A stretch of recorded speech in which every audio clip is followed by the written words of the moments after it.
morning, Acadiana. Thanks for tuning in to Local News Live, a production of AOC Community Media in partnership with the Acadiana Advocate.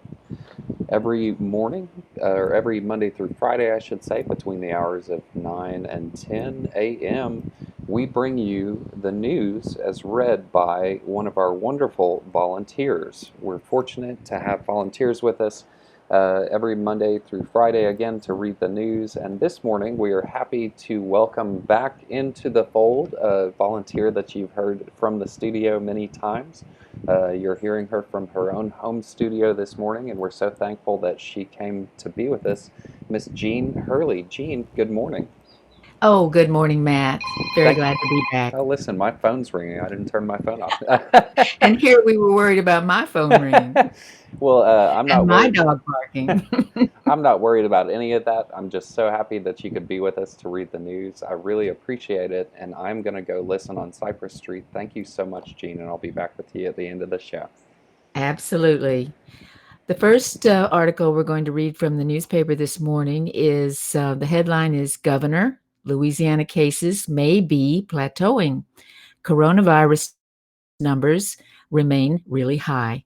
As the White House recommends tighter restrictions in Louisiana to tamp down coronavirus cases, Governor John Bel Edwards said Tuesday the state is seeing what he believes is the start of a plateau of cases and hospitalizations. After seeing cases and hospitalizations surge in recent weeks to alarming levels, straining hospitals and prompting statewide mask mandates and bar closures, Edwards pointed to some recent good news. The number of corona patients in the hospitals has been flat for nearly a week. Although he said he hopes it's the beginning of a trend, he also said cases may be plateauing at a really high number of cases. And with bars following dozens of outbreaks tracked by the state health department, Edwards said he doesn't know if bars will be allowed to open before there is a vaccine. I'd like to believe that there was a way to do that, Edwards said. Our experience here wasn't good with that. It wasn't good around the country. We know right now when we have high incidence levels around the state and positivity of more than 10% around the state that now is not the time to do that. Surge in Louisiana has caused the White House Coronavirus Task Force to advise the state to enact harsher restrictions. For several weeks, the task force has recommended Louisiana roll back indoor dining to 25% from the current 50% rule, lessen the social gathering limit from 50 people to 10 people, and take other steps to limit the spread of the virus, according to documents obtained through a public records request. Edwards appears unlikely to enact new restrictions in the near term. Christina Stevens, an Edwards spokeswoman, said the administration is waiting to see the effects of the bar closures and mask mandate issued around 2 weeks ago before putting new restrictions in place. The governor, a Democrat who has struck a conciliatory relationship with the Trump administration, indicated he wouldn't roll back indoor dining rules largely because restaurants are required to practice social distancing regardless. Even if the state rolled back the capacity, he said, not much would change. However, Edwards and the state fire marshal, Butch Browning, did crack down on businesses for the first time Monday for violating the rules. Browning's office suspended the licenses of 4 businesses: Sand Dollar Tiki Bar on Grand Isle, Wody's Chili Spot in Harvey, Frosty Factory in Lake Charles, and Pelican Pub in Gonzales, after what he said were violations so severe the state had to cite them. The establishments had complaints of large gatherings or serving customers alcohol indoors. Bars have been ordered closed since mid July. Louisiana, for months, has taken hands-off approach to enforcing the state's rules after going on more than 5,000 visits to businesses and finding hundreds of violations. Browning confirmed the 4 suspensions made Monday were the first penalties issued. Instead, Browning said that he has tried to gain compliance by businesses by informing them of the rules, largely with success. Only about 14 businesses have 2 strikes, he said, adding his office has a 3 strikes policy. The 4 businesses that had their licenses pulled, pending hearings next week, had 3 strikes, he said. We obviously have tried to be very patient, he said. We've tried to get compliance, but there obviously have been violations that are repeated enough or flagrant enough that you just have to take serious action, Edwards said. Aside from going back to phase 1 of reopening or of the statewide stay-at-home order, Edwards said he believes there is only one way to tamp down cases, mandating masks and closing bars, which he did earlier this month. The White House task force agrees with that assessment, according to Edwards, with Dr. Deborah Bix reaffirming the message in a call Tuesday. Documents sent from the task force to Edwards' office have recommended for several weeks that the state mandate masks in hot spots, which Edwards' administration says covers the entire state given the high incidence of levels of that virus. Before the most recent restrictions, the White House recommendations led to new rules in Louisiana, with officials following the task force lead, documents show. On June 29th, the task force started recommending the state consider mandating mask use and closing bars if cases continued to rise in Baton Rouge a few days later. East Baton Rouge Parish Mayor President Sharon Weston Broome issued a mask mandate for the city and parts of the parish.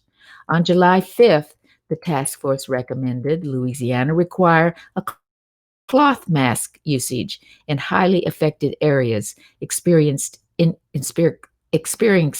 increases in cases. Less than a week later, Edwards mandated masks and closed the bars statewide. Louisiana has also ramped up testing considerably in July, though the surge in cases can't solely be explained by increased testing.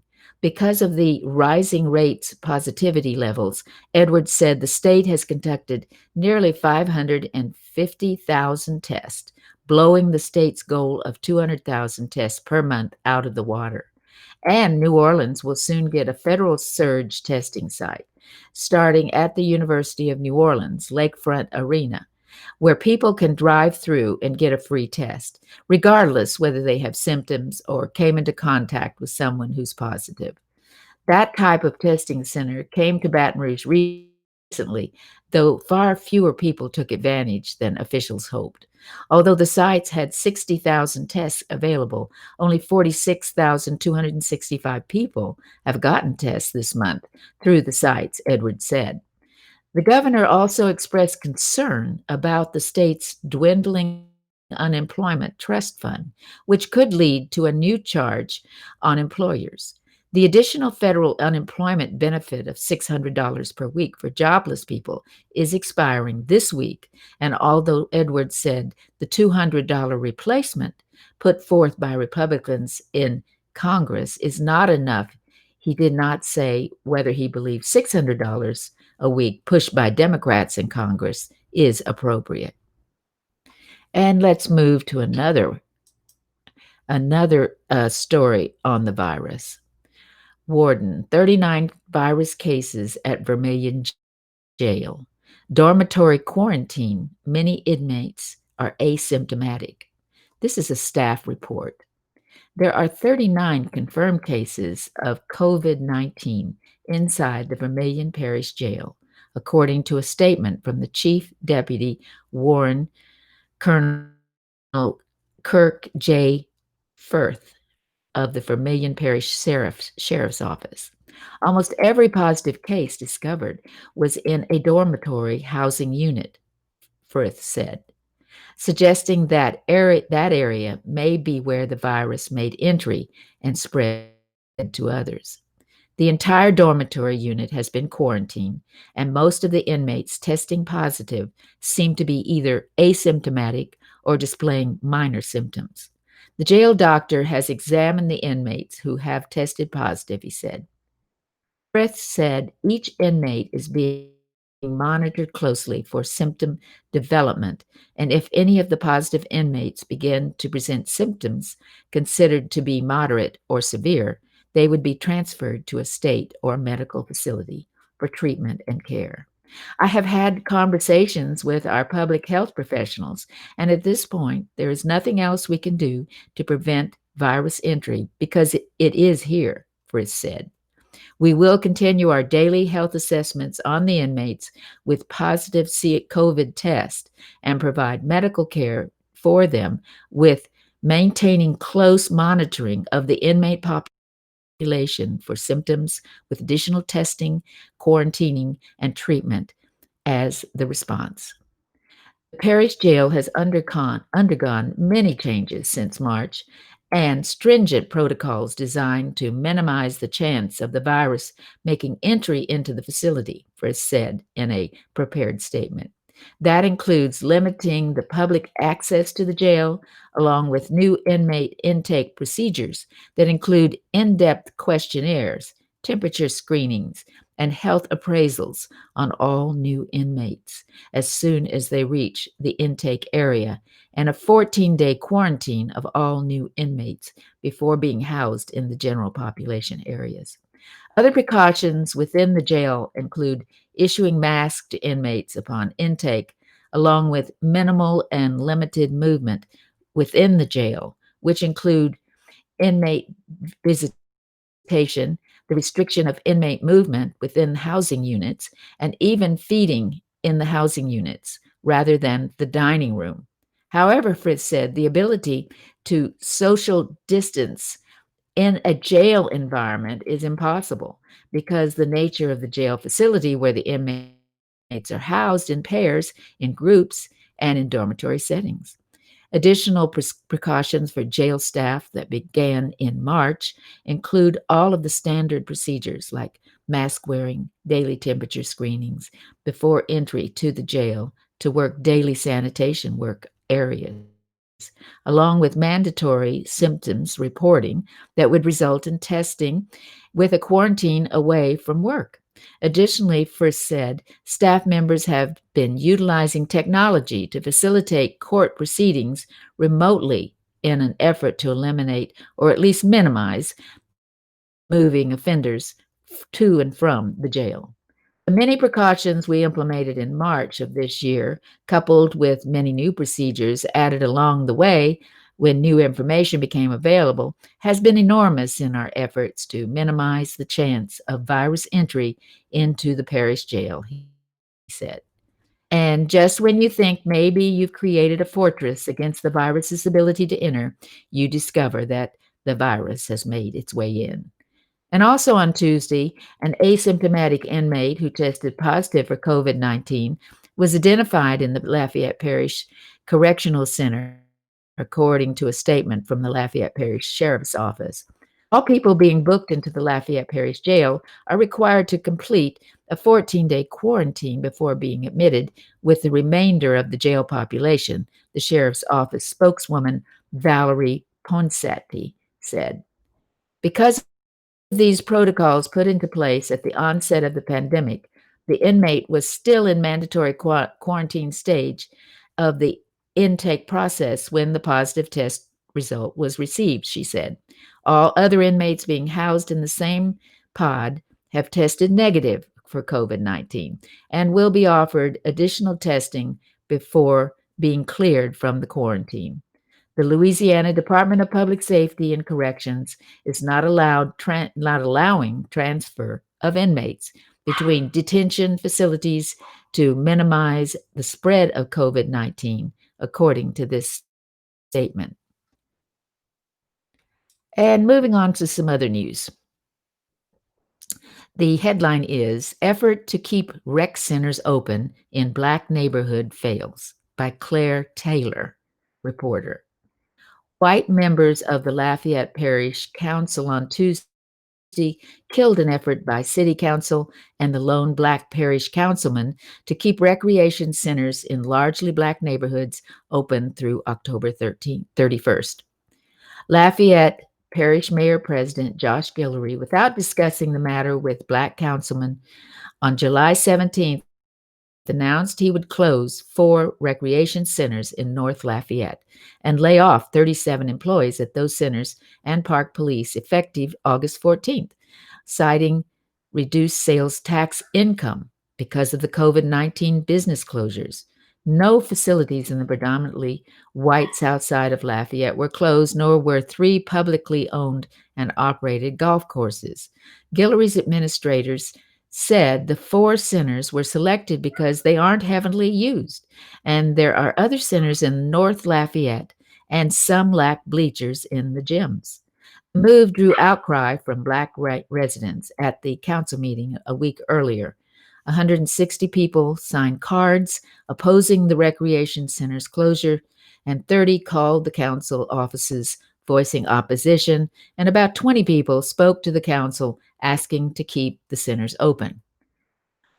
Marja Broussard, president of the Lafayette chapter of the NAACP, has a petition signed by more than 5,000 people asking that the centers, the Domingue Recreation Center on Mud Street, the Hyman Park Recreation Center on South Orange Street, J. Carlton James Activity Center on Astor Drive, and George Bowles Activity Center on Dawn Street in Paw Davis Park remain open.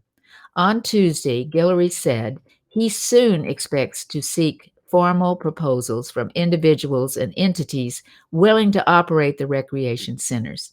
As an alternative, he said he would work with the interim director of long-term Parks and Recreation Director Gerald Boudreau was forced to step down before the cuts to find a way to keep the centers open, perhaps by shuffling resources. He previously suggested selling naming rights to the centers, most of which are named after Black men considered important in the city's history.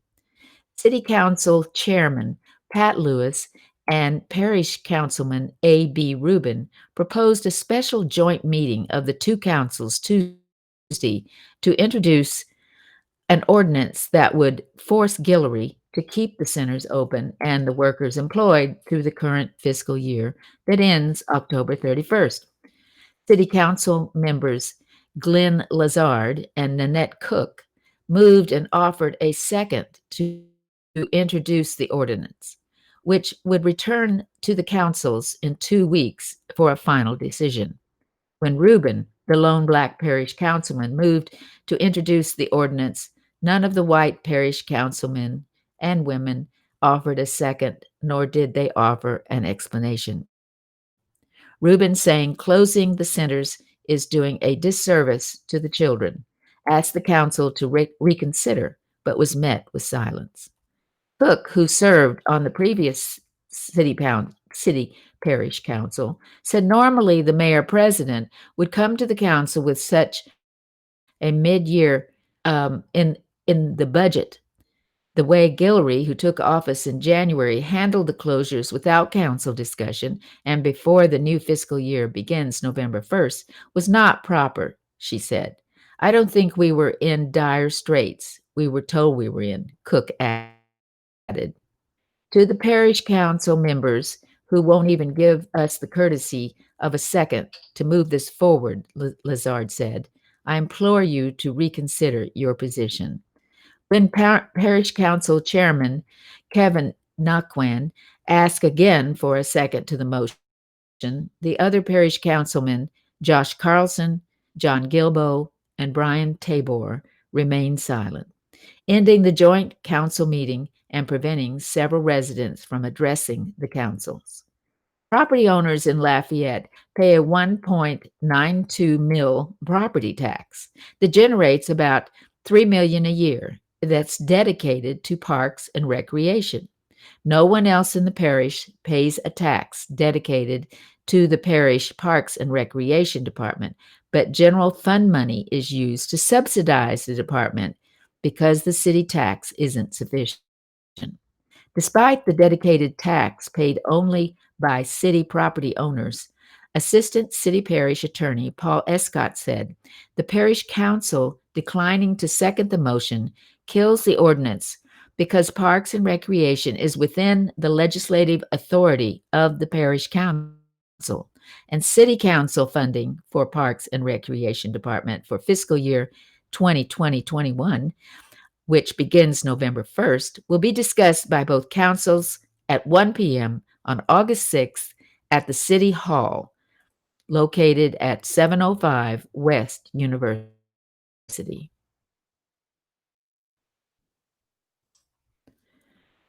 A man was killed in a crash on Congress Street. A 75-year-old man was killed in a crash on Congress Street on Monday afternoon, according to the Lafayette Parish Police Department. The two-vehicle crash occurred about 4 p.m. The victim was Clay Benton while driving on Marie Antoinette Street, approaching the intersection with Congress Street. The driver of the second vehicle was traveling on West Congress, approaching its intersection with Marie Antoinette. Both vehicles entered the intersection and crashed. Both drivers were transported to a local hospital, and shortly after arrival, Benton was pronounced dead. A man shot by police was booked after release from the hospital. A man who was shot by Lafayette police officers during an arrest has been booked after being released from the hospital, KATC television reported. Lafayette police said 28-year-old Curtis Francis was booked Monday after being in the hospital for nearly 2 weeks. He was booked on 4 counts of attempted first-degree murder and 3 counts of assault by a drive-by shooting. Francis was booked at the Lafayette Parish Correction Center, then transferred to the Elaine Hunt Correctional Center in St. Gabriel because of a medical issue.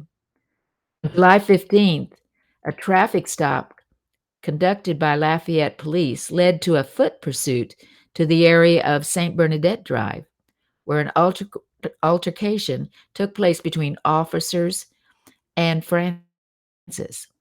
During the interaction, Francis was shot and then transported to a hospital.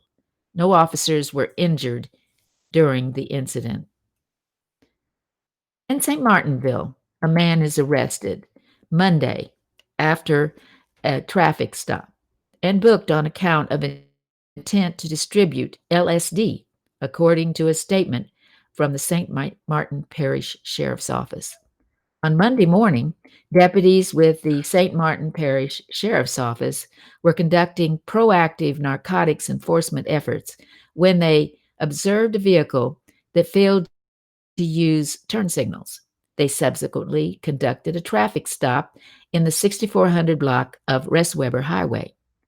Upon initial investigation, deputies learned that the driver, Stephen Lee Touchette, 29, of St. Martinville, did not have insurance on the vehicle.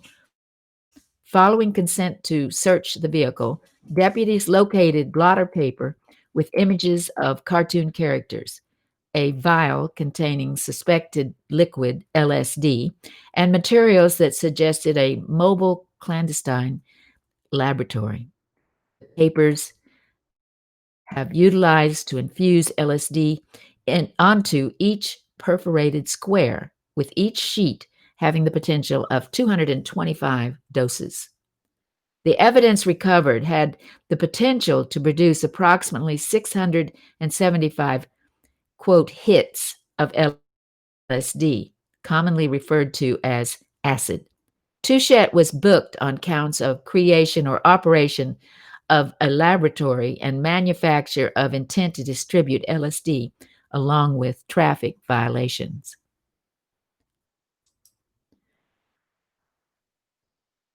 Okay. Teacher unions role is mixed in school reopenings by Will Sintel. While Louisiana's two teacher unions had a voice in the delay of in person classes in Baton Rouge, other efforts to restrict when and how public schools reopen amid the coronavirus have fallen short. Leaders of the Louisiana Federation of Teachers and the Louisiana Association of Educators said Tuesday that they can take some of the credit for the East Baton Rouge Parish School System decision to delay in person classes until at least after Labor Day, reversing plans announced less than a week earlier. I think both organizations are having a role, LF, the Louisiana Federation of Teachers President Larry Carter said. Members of local affiliates of both groups had complained that the original plan for both in person and virtual classes starting August 6th was dangerous. Tia Mills, president of LAE, said her group had a productive meeting last week with Leslie Brown, the new superintendent of East Baton Rouge Parish School System.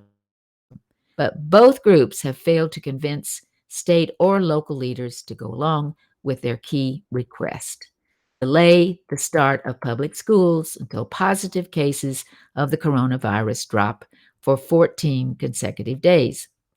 The State Board of Elementary and Secondary Education ignored the request earlier this month when it approved minimum safety guidelines for the state's 69 school districts.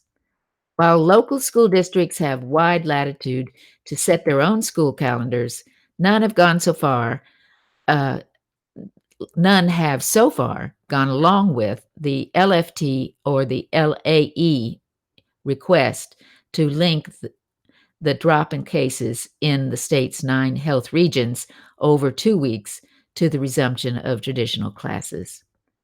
And aside from New Orleans public schools, which are also delaying in person classes until after Labor Day, most districts are pushing ahead with plans to start the school year as early as August 3rd.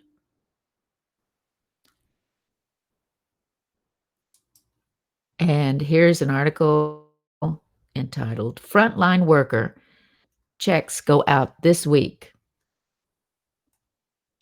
It's by Mark Ballard, the Capitol Bureau editor. Checks will start going out this week for those eligible frontline employees who worked during the governor's coronavirus stay-at-home order, according to the Louisiana Department of Revenue. As of 11 a.m. Tuesday, the Revenue Department had received 205,240 applications for a $250 one-time check from the Frontline Worker COVID-19 Hazard Pay Rebate Program, which is open to a wide variety of workers, from bus drivers to garbage collectors to grocery store clerks, people who stayed on the job while the rest of the state stayed home. The initial review of applications suggests a number of applicants do not work in the eligible job categories established by legislation creating the rebate program. Brian Henderson, the department spokesperson, said Tuesday, applications from ineligible workers will not be approved. Therefore, eligible workers who have not applied are encouraged to do so before the application period closes on October 31st, 2020. Furthermore, if the legislature allocates additional funds for the rebate program, eligible applications will be approved on a first-come, first-served basis, he said. Workers can apply at frontlineworkerslouisiana.gov. Let me repeat that, because I believe there's a frontline.louisiana or LA.gov. Applications can be made or downloaded in printable form or are available by calling this number, 855 307 3893. 855 307 3893 3893. Workers qualify if they make less than $50,000 a year, are Louisiana residents, and put in at least 200 hours between March 22nd through May 14th, when the state's stay-at-home directive was in place. They also need to have been employed as of March 11th in a job deemed essential. The number to call again is 855 307 3893. Obviously, nurses and cops are included, but so are home health care providers, hospital housekeepers, laundry personnel, firefighters, and emergency personnel, convenience store clerks, and home meal deliverers, as well as a host of other jobs in more than 24 employment categories. Independent contractors, self-employed people, and gig workers may be eligible if all of the same eligibility requirements are met. The rebate may have been the Democratic answer to a Republican program, but nobody voted against the measure in the legislature. Legislators diverted federal dollars initially declared to help local government pay off its cost. Part of the money went to frontline workers. Another $275 million of the federal money earmarked for local governments went to help business owners who could be eligible for up to $15,000 in grant money through the Main Street Recovery Program. The application process for business began on Tuesday.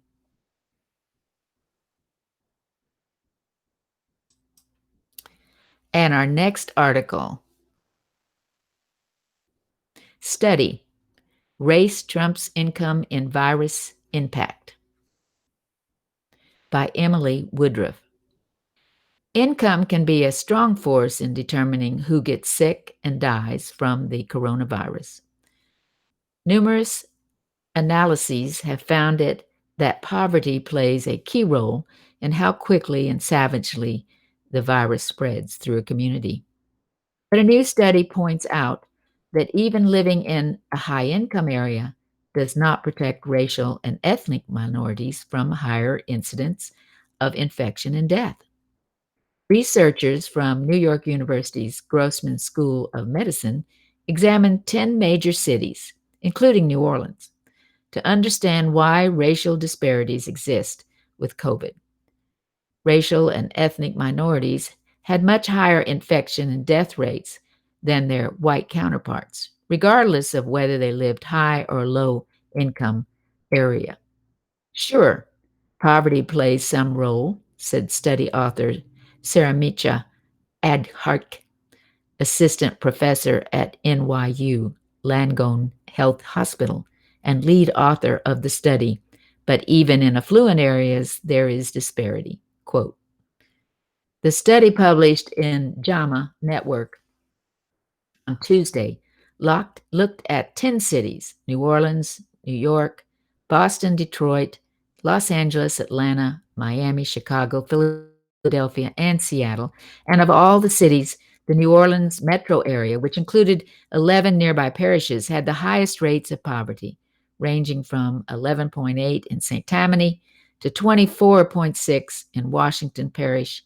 The region also had the lowest average income level at $50,830. Minorities accounted for about 37% of the population across the parishes. Researchers separated each of them, of the 158 counties in the study, into either low income or high income and assigned them to one of four categories reflecting the diversity based on the percentage of minority residents within a county substantially. So when the data was looked at as a whole, researchers found that residents in non-white counties were more likely to be infected and die than those in substantially white counties, and that was true for both low income and high income communities across the country. In high income communities where people were not white, residents were 3 times as likely to be infected and to die compared with the majority white areas. And let's move on, see if we can find something in sports.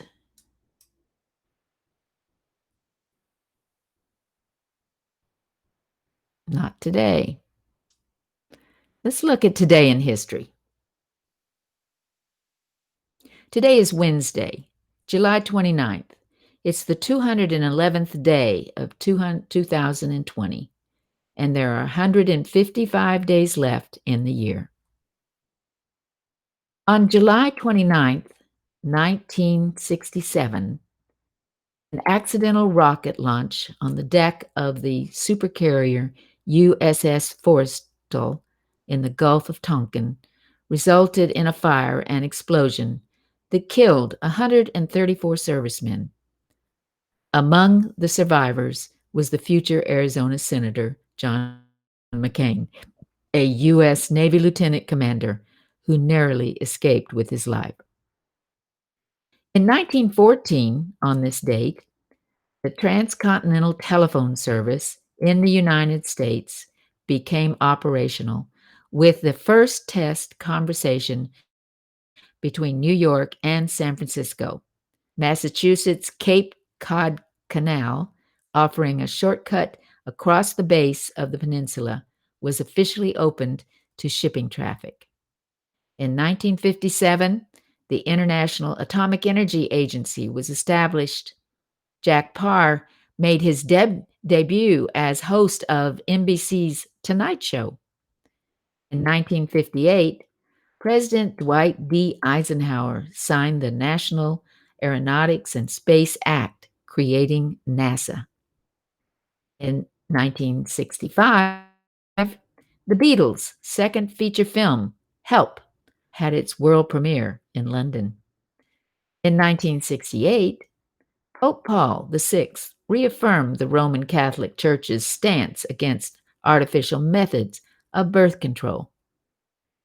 In 1975, President Gerald R. Ford became the first U.S. president to visit the site of the Nazi concentration camp Auschwitz in Poland. And in 1981, Britain's Prince Charles named Lady Diana Spencer, married Diana Spencer in a glittering ceremony at St. Paul's Cathedral in London. The couple divorced in 1996. In 1994, abortion opponent Paul Hill shot and killed Dr. John Bayard Britton and Britton's bodyguard, James H. Barrett, outside the Ladies Center Clinic in Pensacola, Florida. Hill was executed in September of 2003. In 1997, members of Congress from both parties embraced compromise legislation designed to balance the budget while cutting taxes. 10 years ago, Army Specialist Bradley, now Chelsea Manning, was flown from a detention facility in Kuwait to the Marine Corps brig in Quantico, Virginia, to await trial on charges of giving military secrets to WikiLeaks. The House rejected a bill that would provide up to $7.4 billion in aid to people sickened by World Trade Center dust. Representative Anthony Weiner, Democrat, New York, angrily denounced Republicans who'd voted against the measure, calling it a shame, a shame. 5 years ago, Defense Secretary Ash Carter told the Senate Armed Forces Committee that America's armed forces stood ready to confront Iran, but that a successful implementation of the nuclear agreement with Tehran was preferable to a military strike. 1 year ago, Britain's weather agency confirmed the country has seen its highest temperature on record, 101.7 degrees, during a heat wave that broke temperature records across Europe in the preceding days. Today's birthdays. Former Senator Nancy Kassenbaum Baker is 88. Actor Robert Fuller is 87. Former Senator Elizabeth H. Dole is 84. Actor David Warner is 79. Actress Roz Kelly is 78. Rock musician Neil Dougherty is 74. Marilyn Tucker Quayle, wife of the former Vice President Dan Quayle, is 71. Actor Mike Starr is 70. Documentary filmmaker Ken Burns is 67. Style guru Tim Gunn is 67. Rock singer musician Geddy Lee Rush is 67. Rock singer Patty Scafa is 67. Actor Kevin Chapman is 58. Country singer Martina McBride is 54. Rock musician Chris Gorman is 53. Actor Rodney Allen Rippey is 52. Rhythm and blues singer Wynena Moms is 47. Country singer-songwriter James Otto is 47. Actor Stephen Dorff is 47. Actor Josh Raynor is 46. Hip-hop DJ music producer Danger Mouse is 43. Actress Rachel Miner is 40. Actress Caitlin Black is 37. And actor Matt Prokop is 30.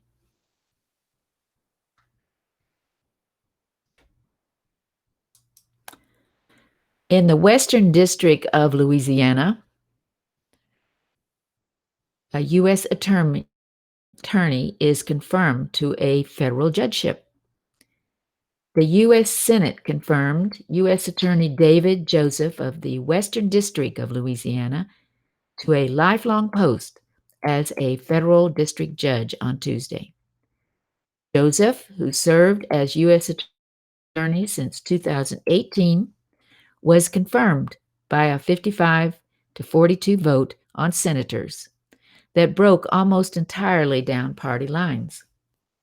Joseph will take an Alexandria-based Western District judgeship, which has been vacant since federal district judge D.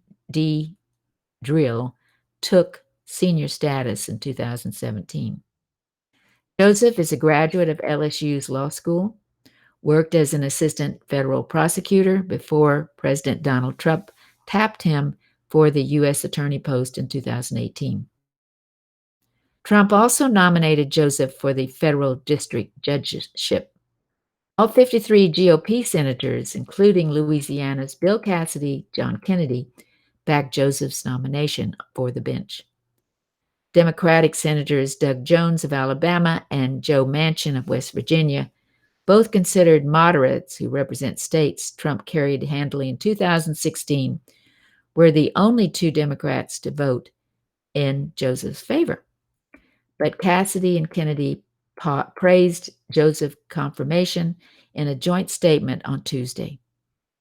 David Joseph has served the U.S. Attorney for the Western District of Louisiana since 2018 and is well respected in the Louisiana legal community, said Kennedy. I'm confident that he will serve our state as well as a district court judge, and I'm proud to have supported his nomination. David Joseph's intelligence, integrity, and experience will make him an ideal federal judge, said Cassidy. He will serve the Western District of Louisiana and our country well. I'm very happy for David and his family and I thank him for serving our country.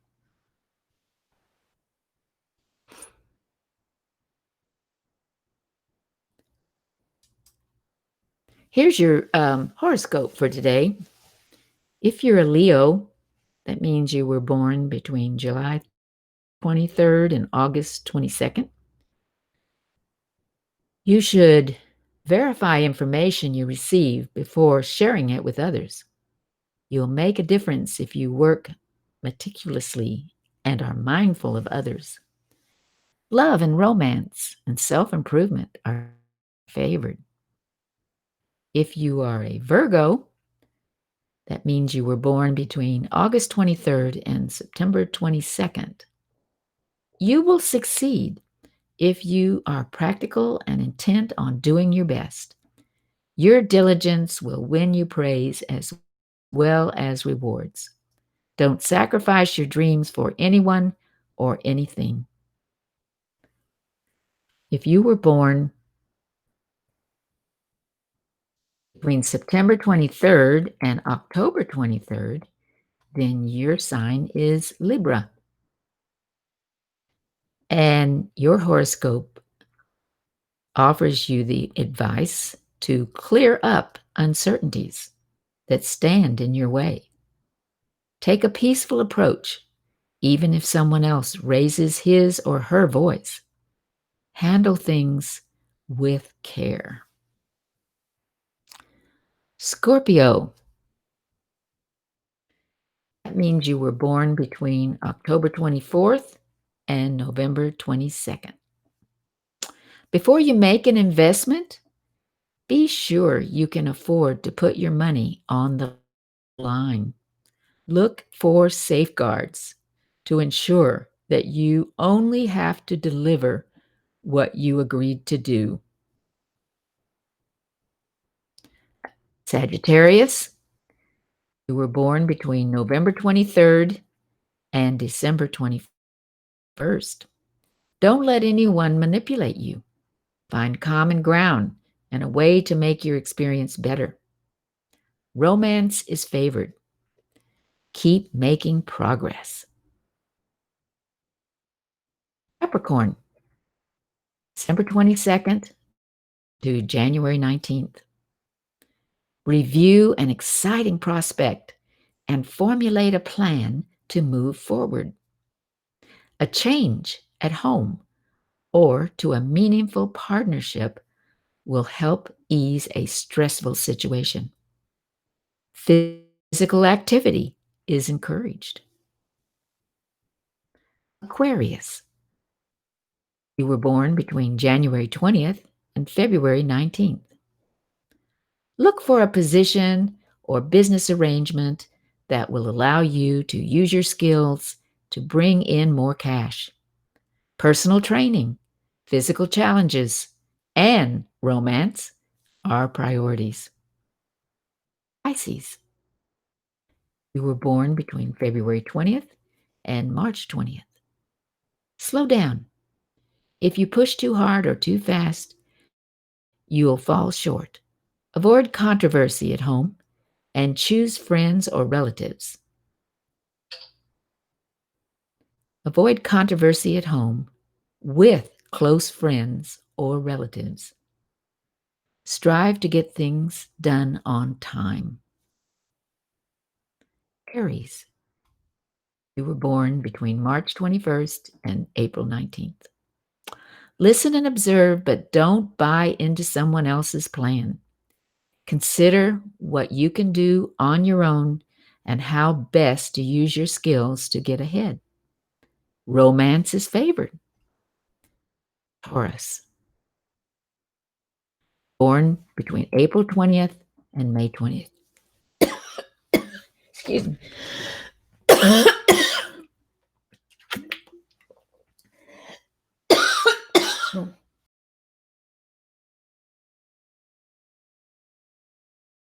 Sorry about that. You know what you need and want. Set your sights and standards high. Consider who is on your side and who isn't. Align yourself with like minded people and reach for the stars. Gemini, May 21st through June 20th. Don't buy into gossip. Verify everything you hear and look for secrets, motives, and underhandedness before you get involved in a joint venture. Cancer, June 21st to July 22nd. An innovative approach to business deals and your personal life will help you excel. Share your thoughts to tweak someone's interest, and don't let a challenge stand in your way. And back to the news after I take a little sip of water.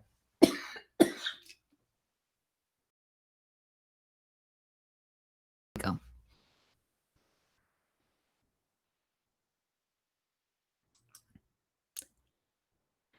Virus concerns mount for elders. Risk factors for coaches, officials, also part of LHSAA equation. After completing a radiation treatment Tuesday morning, Johnny Nagel drove to Zachary High School. He put on a mask. He entered the weight room and occupied by the football players. I'm 70 and I want to coach until I'm 73. Look, I know this year is different, Nagel said. You've got to wear your mask and you've got to stay socially distanced because I'm going through radiation for cancer. I keep my distance. Don't hang around in crowds, and I stay home. I don't think the virus is something that you should scare you away from what is important to you, but you have to respect it. Roderick Wells is registered to be a local football official for the 29th year, but he's still pondering his option.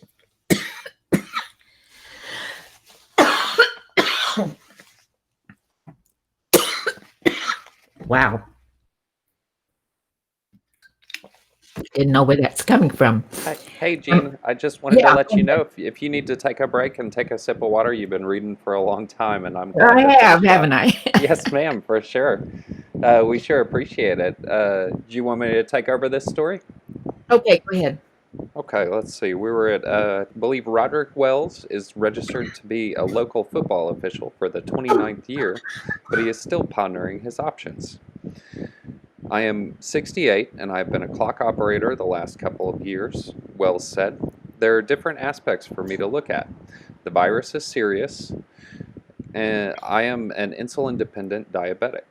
I'm willing to go into a closed press box with a bunch of people I don't know, even with a mask on.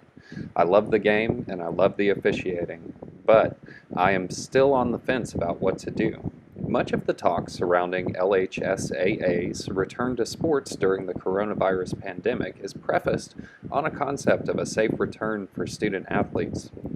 The stories of Nagel and Wells offer reminders that there is more to the LHSAA story than the athletes.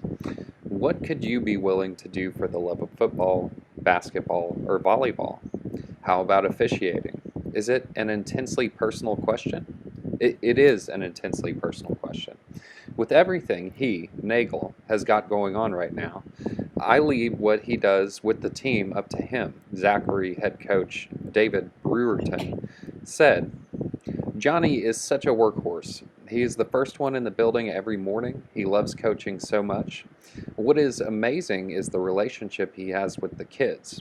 They love him. Some older coaches do not have that connection. Johnny changes with the times and stays at the top of his craft. We are fortunate to have him. Nagel, a former LSU defensive back, has been an assistant coach at Zachary for more than a decade. He spent previous decades as a college assistant at Nichols, McNeese, and Northwestern State. Wells is a retired Navy captain who is also retired from work as a supervisor for East Baton Rouge Parish. He played on Scotlandville's 1969 LIALO football championship team. Baton Rouge Area Football Officials Association Regional Coordinator Marlon Harrison notes the safeguards the LHSAA is putting in place for its officials. However, Harrison also understands the decision Wells and others face. To date, Harrison said 3 officials have opted out of the officiating this fall. We've been meeting virtually every week for a while now as a group, Harrison said. I've told all of our officials they should only do what they are personally comfortable with. As a black man over the age of 60, I am in the at-risk group myself. LHSAA is going to do everything they can to keep all of us safe. This virus is something none of us have ever seen. No one wants to bring that home to their family. Central High football coach Sid Edwards also is a diabetic and watched 3 family members battle COVID-19 this spring. The 57-year-old coach and athletic director says he reminds his staff each day that chances are 2 to 3 players at practice either have COVID-19 or have been in contact with someone who has. He voices concern about collisions in volleyball too. Edwards says his football staff includes a coach over the age of 60 with high blood pressure, Gary Duhay, a 66-year-old cancer survivor who has also had heart issues, is an assistant in boys basketball. Gary is a jewel of a guy if you watch him. He coaches like he's 22, Edwards said, but I have a concern for a number of us. Duhay downplays the risk, saying, as long as my health is good and I am taking all the precautions, I want to coach. I wear a mask at practice, I take it off a little to talk, and then I put it back on. Outside of practice, I stay home. Because I battled cancer, maybe my perspective is different. Live your life, but don't do something crazy. And we are past time on the TV, but we're still on the radio. So today I'll go ahead and give out the funerals that are happening around the Acadiana area. That's no problem, Gene. Funerals that are happening around the Acadiana area today. Yes, I have those, if you want me to read them. Oh, sure. Yeah, that sounds good, Gene. Funerals today in the Acadiana area are Dr. John Aber at the St. Joseph Catholic Church at 11 a.m. and Danny Williams at the Lafon Ardwan Funeral Home Chapel in Krotz Springs at 2 p.m. I've really enjoyed doing this, and I'll try not to cough the next time. Gene, that's no problem at all. And yeah, just take a sip of water. Thank you so much for reading today, and we will be back with you tomorrow on Local News Live. Thanks, everybody, for listening.